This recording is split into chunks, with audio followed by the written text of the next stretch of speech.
So, talking about leaders that are obviously anti-gay, Donald Trump's religious executive order. Well, it's now received over 1,000 signatures from religious leaders saying they don't want it. Because they say that religious freedom is covered by the Constitution. Yes. And that this order opens up the door to basically legalise discrimination, on religious grounds. Yeah, it's quite interesting because I think it goes even much further than that one.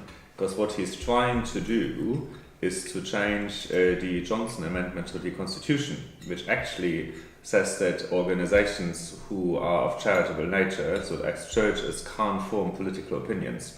I wonder whether he also wants, specific, religious organizations to, very proactively be for Trump and form strong political opinions.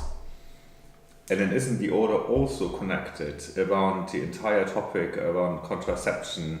Yes, well, I mean, the thing about it is that, obviously he's anti-abortion as well. Yes. And this is something that, he's repealed a huge amount of funding. So, so the order protects individuals and organizations, obviously, who want to discriminate against gay people on the basis of, on the grounds of their religion. And this is basically what the order is about. It's totally not about protecting religious rights because, as we already know, it's covered under the Constitution. So this man is just not good all around for anybody. And this is just another example of why he is not, fit to be the President of the United States of America.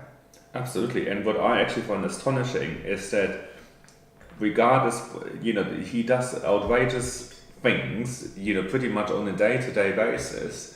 But I think what I find so really dangerous is that everybody seems to get used to it. It's true. It is very worrying. I think the big issue is that these things they become normalized in society the longer they're allowed to remain. And last week we talked about the fact that he had hit his 100 days and whether or not he would be there. He would see the rest of the year out.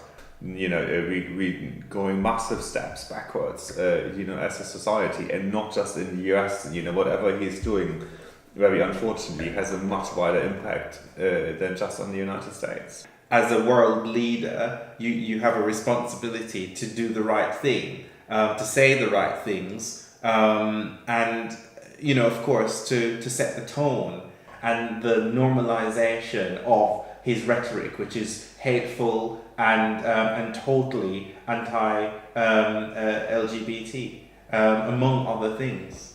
I think he just needs to grow up or either leave that office.